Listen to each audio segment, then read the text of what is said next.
You're kneeling by a fire that's almost out. The winter's the worst anyone remembers. Your people are hungry, the herds haven't come, and yesterday your uncle didn't wake up. Everyone's looking at you. Not because you're the strongest, because you're the one who reads the bones. So you take a shoulder blade from a deer, you hold it over the coals, and you wait for it to crack. Because in a few seconds, the way those cracks spread across the burning bone is going to tell your whole clan where to hunt tomorrow. Left, and maybe you eat. Right, and maybe you starve. Everyone's silent. The bone starts to hiss. A line splits across it, black and jagged. And you say the word that decides if these people live or die. Here's the thing nobody tells you about that moment. It wasn't superstition. It was the oldest decision-making machine on Earth. Today, when you don't know what to do, you've got options. You Google it, you text a friend, you flip a coin, you ask some app what the weather's going to be next Tuesday, and it just tells you, down to the hour, like it's nothing. You've never once had to bet your family's survival on a guess. Not really. Worst case, you make a bad call, and you're mildly annoyed for an afternoon. Now go back 10,000 years. There's no map, no calendar, no memory outside the ones in people's heads. Every single choice, where to walk, when to move, who to trust, whether to fight, carried the weight of life and death. And you had almost no reliable information to make any of it. That's a genuinely terrifying way to live. Your brain isn't built for that much uncertainty. So humans did something wild. They invented a way to outsource the decision. They burned bones, and they let the cracks decide. This is the story of how burning a bone to read the future wasn't a sign that ancient humans were stupid. It was one of the smartest survival tools our species ever built. And your brain still runs on the exact same wiring today. The first one is the problem of paralysis. When a group can't agree, nobody moves. And in the ancient world, not moving could kill you as fast as a predator. If your clan spent 3 days arguing about which valley had game while your food ran out, you were done. Burning a bone ended the argument instantly. The crack wasn't your cousin's opinion. It wasn't the loudest man in the group. It felt like it came from somewhere above all of them. So everyone accepted it. And everyone moved together. Archaeologists working in China have found oracle bones from the Shang dynasty, over 3,000 years old, at Yinxu near Anyang, covered in heat cracks and carved questions.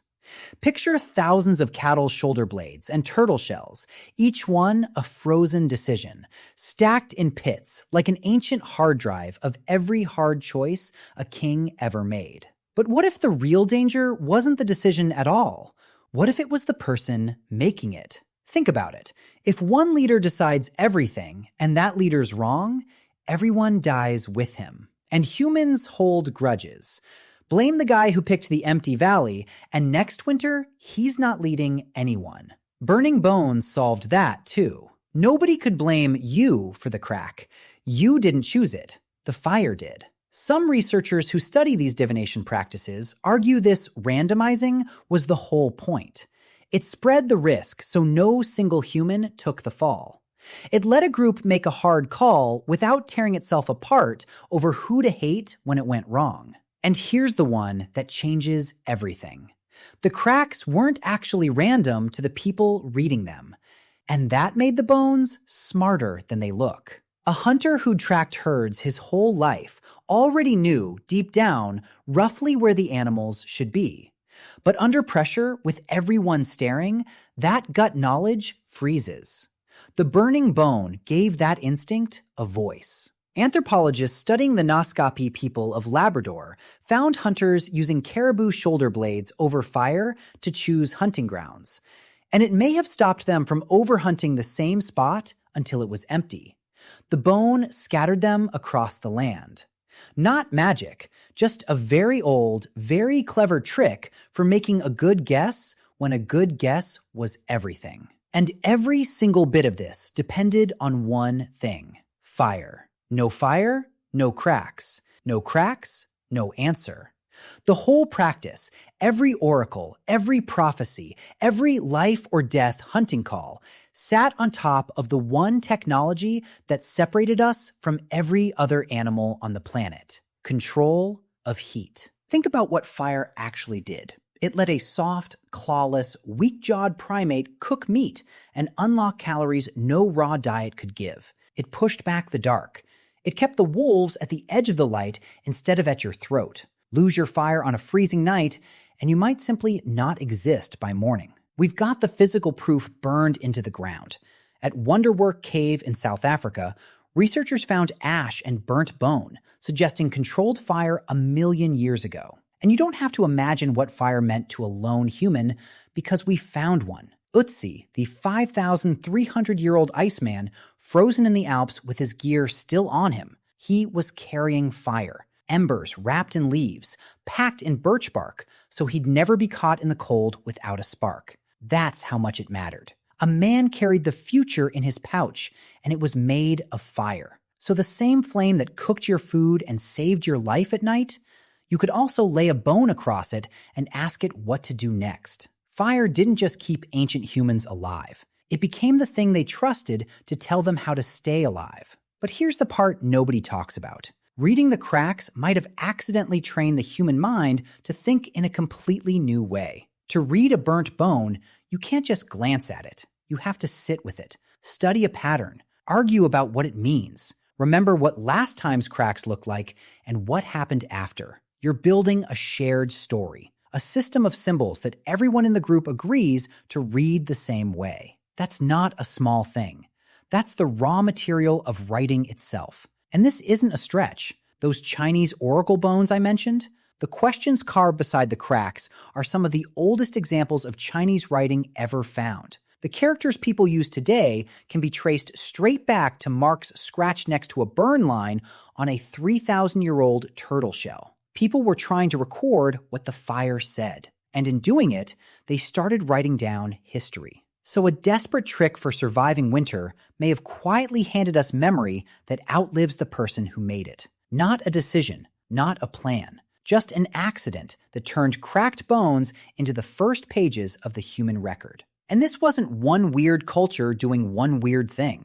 Burning and reading bones shows up everywhere, across time, on nearly every continent. Like the human brain kept inventing it independently. At Yinxu in China over 3,000 years ago, kings heated ox scapulae and turtle shells until they cracked, then carved the results into the bone. More than 100,000 of these pieces have been recovered, an entire empire's worth of decisions, preserved in fire scars. In ancient Greece and Rome, priests read the future in the organs of sacrificed animals. A bronze model of a sheep's liver was found near Piacenza, Italy, marked into zones like a map. It's a training tool, proof that reading an animal's insides was a serious learned skill, not a wild guess. Among the Naskapi of Labrador, well into modern times, hunters held caribou shoulder blades over coals and read the burns to pick where to hunt. Anthropologist Frank Speck documented it in detail in the 1930s.